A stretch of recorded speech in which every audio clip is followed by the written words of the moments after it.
இன்று தமிழ்நாடு சட்டப்பேரவையில் மாண்புமிகு அவைத் தலைவர் அவர்களையும் மாண்புமிகு துணை அவைத் தலைவர்களையும் தேர்ந்தெடுக்கக்கூடிய அந்த அருமையான நிகழ்வு நடந்தது. இந்த நிகழ்வில் எல்லாரும் பங்கேற்று அவர்களை இருவரும் ஒருமனதாக தேர்ந்தெடுக்கப்பட்டு வாழ்த்துரை வழங்கினார்கள். பாட்டாளி மக்கள் கட்சி சார்பாக நாங்கள் அனைவரும் அவருக்கு எங்களுடைய வாழ்த்துக்களை தெரிவித்துக் கொண்டோம்.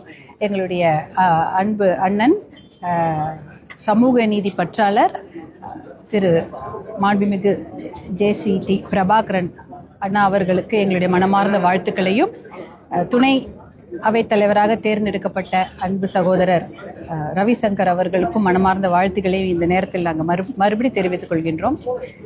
அதே போல இன்று சட்டமன்றத்தில் நேற்று இரவு 717 மதுக்கடைகளை முதல் கட்டமாக மூடப்படுவதாக அரசாணை வெளியிடப்பட்டிருந்தது. அதை பாட்டாளி மக்கள் கட்சி சார்பாக நாங்கள் வரவேற்கின்றோம். பாட்டாளி மக்கள் கட்சியின் கொள்கையே மது ஒழிப்பு தான், பூரண மது விலக்கு. அது கண்டிப்பாக அமுல்படுத்தப்பட வேண்டும், படிப்படியாகவாவது அதை அமுல்படுத்த வேண்டும் என்பதுதான் எங்களுடைய கோரிக்கை.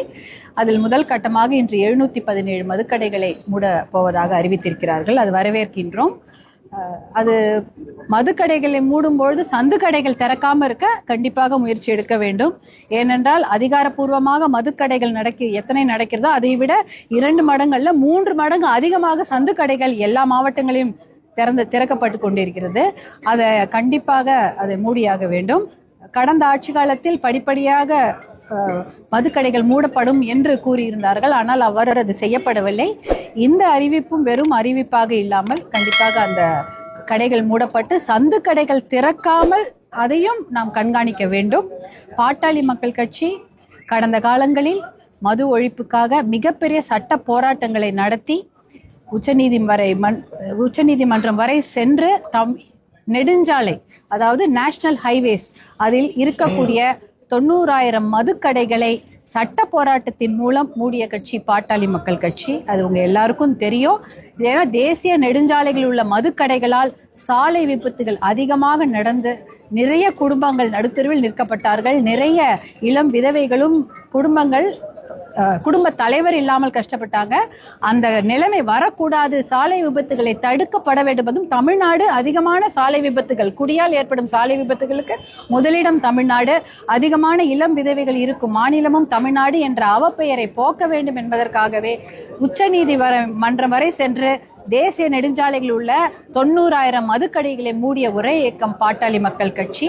அதனால அதே போல தமிழ்நாட்டில் கிட்டத்தட்ட 3000க்கு மேல் மதுக்கடைகளை நாங்கள் மூடி இருக்கின்றோம். சாலை ஓரம், அதான் நெடுஞ்சாலை ஓரம் இருக்கிற மதுக்கடைகள்.